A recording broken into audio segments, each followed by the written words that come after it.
बहुत समय पहले की बात है। उशिंगा नाम के एक राज्य में एक राजा राज किया करता था। उस राजा का नाम था शिवी। वह एक चक्रवर्ती सम्राट था और अपनी महानता और दयालुता के कारण प्रसिद्ध था। उसकी दया के बारे में ऐसा कहा जाता था कि उसके दरबार से कोई भी खाली हाथ नहीं लौटता था।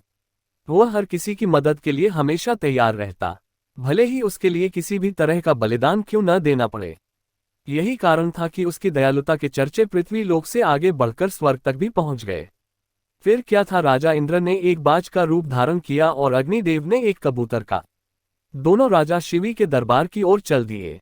अग्निदेव कबूतर के रूप में आगे गए और इंद्र बाज के रूप में इस प्रकार उनके पीछे चले कि मानो एक बाज कबूतर का शिकार करने के लिए उसके पीछे उड़ रहा हो। जब इस बात का पता देवों के राजा इंद्र को चला तो उन्होंने मन बनाया कि वह राजा शिवी की परीक्षा स्वयं लेंगे और सुनिश्चित करेंगे कि क्या वाकई में राजा शिवी इतने ही दयालु हैं या यह उनका महज एक ढोंग है।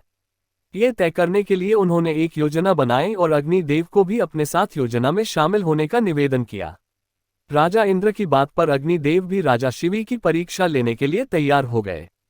थोड़ी ही देर में अग्निदेव कबूतर के रूप में राजा शिवी के दरबार में पहुंचे और राजा शिवी की जांघ पर बैठ गए।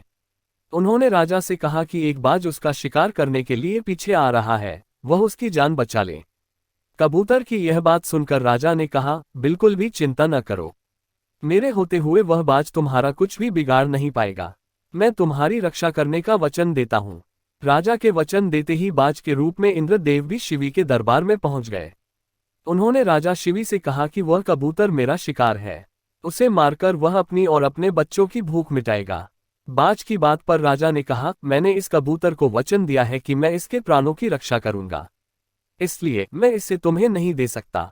राजा की यह बात सुनकर बाज बोला, अगर आप इसे मुझे नहीं देंगे तो मैं और मेरे बच्चे भोजन के अभाव में भूखे रह जाएंगे, इसलिए इसे तो आपको देना ही होगा।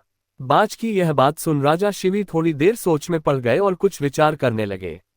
कुछ देर विचार करने के बाद राजा शिवी ने बाज से कहा, अगर मैं तुम्हें इस कबूतर के वजन के बराबर मांस दे दूं तो तुम्हारी और तुम्हारे बच्चों की भूख मिट जाएगी। ऐसे में इस कबूतर के प्राण भी बच जाएंगे और मेरा वचन भी बना रहेगा।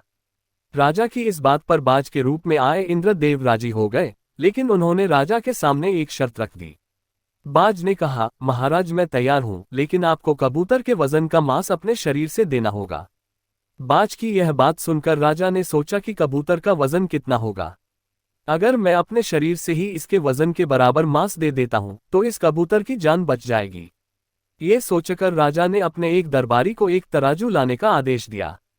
दरबार में तराजू लाया गया। राजा ने तराजू के एक पलड़े पर कबूतर को रखा और एक चाकू से अपनी जांघ से एक टुकड़ा काटकर तराजू के दूसरे पलड़े पर रख दिया, लेकिन तराजू तनिक भी नहीं हिला। ये देखकर राजा ने एक और टुकड़ा काटकर तराजू पर रखा। उसके बाद भी मांस का टुकड़ा कबूतर के वजन से काफी कम था।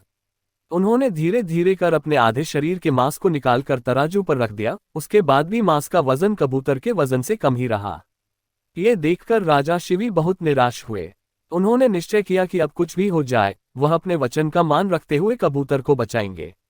ये सोचकर वह खुद ही तराजू के पलड़े पर बैठ गए और तराजू पर कबूतर का पलड़ा ऊपर आ गया।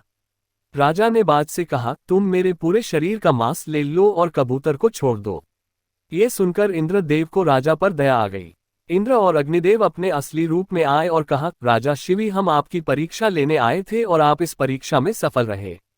आप वाकई में बहुत ही दयालु और परोपकारी हैं। इस पृथ्वी पर आपकी बराबरी दूसरा और कोई नहीं कर सकता। इतना कहते हुए दोनों देव वहां से गायब हो गए। शिवी चक्रवर्ती की कहानी से सीख। शिवी चक्रवर्ती की कहानी से सीख मिलती है कि इंसान को किसी भी हाल में दया और परोपकार का साथ नहीं छोड़ना चाहिए, क्योंकि जिसमें दया और परोपकार वास करता है, भगवान भी सदैव उसकी मदद के लिए तैयार रहते हैं। अगर यह वीडियो आपको अच्छा लगा तो हमारे चैनल को लाइक करें और सब्सक्राइब करना ना भूलें।